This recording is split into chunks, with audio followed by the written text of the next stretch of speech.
आज से नवरात्रे प्रारंभ हुए हैं 9 दिन तक। ये गुप्त नवरात्रे के 9 दिन। अगर आपको ऐसा लगता है कि शिवजी आप बाबा मेरी नहीं सुन रहा, बहुत संघर्ष का जीवन चल रहा है, बहुत परेशानी का जीवन चल रहा है, बहुत कष्ट का जीवन चल रहा है और कोई मंजिल, कोई राह, कोई मार्ग दिख ही नहीं रहा, तुम्हारा कैसा भी दुख है, जो आज गुप्त नवरात्रे प्रारंभ हुए हैं 26 तारीख से, 26 जून से, आज से 9 दिन तक का एक नियम ले लो गुप्त नवरात्रे में कि मुझे शिवजी के मंदिर में अशोक सुंदरी वाली जगह पर एक बेलपत्र माँ हेमवती माता के नाम से, कौन सी माता? हेमवती, माँ हेमवती के नाम से एक बेलपत्र अशोक सुंदरी वाली जगह पर समर्पित करूंगी। 9 दिन का एक नियम धारण करो और 12वें या 15वें दिन आप देखिए आपका जो दुख है मेरा बाबा उसको काट कर ही रहे।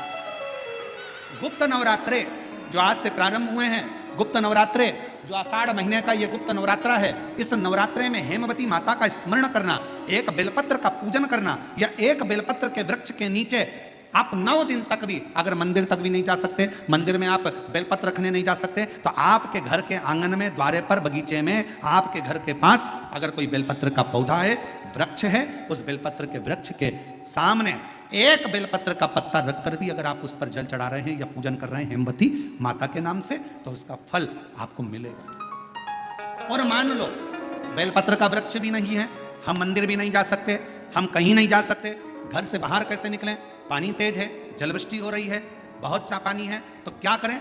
अपने घर में जो शिवलिंग है, तुम्हारे घर में अगर जो शिवलिंग है, तुम्हारे घर में जो शिवलिंग विराजमान है, उसी शिवलिंग के साक्षी में, सम्मुख में भी अगर हेमवती माता का नाम लेकर अगर एक बेलपत्र समर्पित करोगे 9 दिवस तक, तो उसका फल मिलेगा जरूर, उसका फल मिलेगा। फिर से बोलो, कौन माता? हेमवती। कौन है ये? शिव महापुराण की कथा कथी है, जब माता पार्वती जी हिमालय राज के घर में प्रगटी और हिमालयों की कंदरा में बैठकर मां पार्वती जी तप साधना में लीन हुई। जितनी परीक्षा भगवान शंकर ले सकते थे, शिवजी ने सारी परीक्षा ली।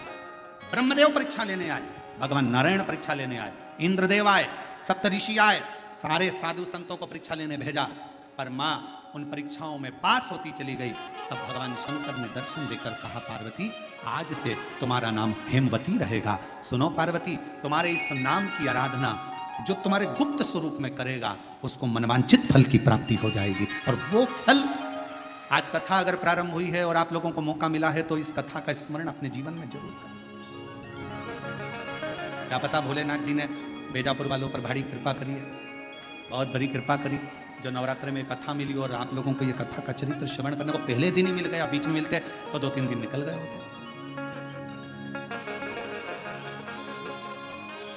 शिव और मेरे भोले तेरा सहारा है, मेरे भोले तेरा सहारा है, मेरी नैया तो किनारा है, मेरी नैया तो किनारा है, मेरे बाबा तुझे पुकारा है, मेरे बाबा तुझे पुकारा है, मेरी नैया तो किनारा है, मेरी नैया तो किनारा है।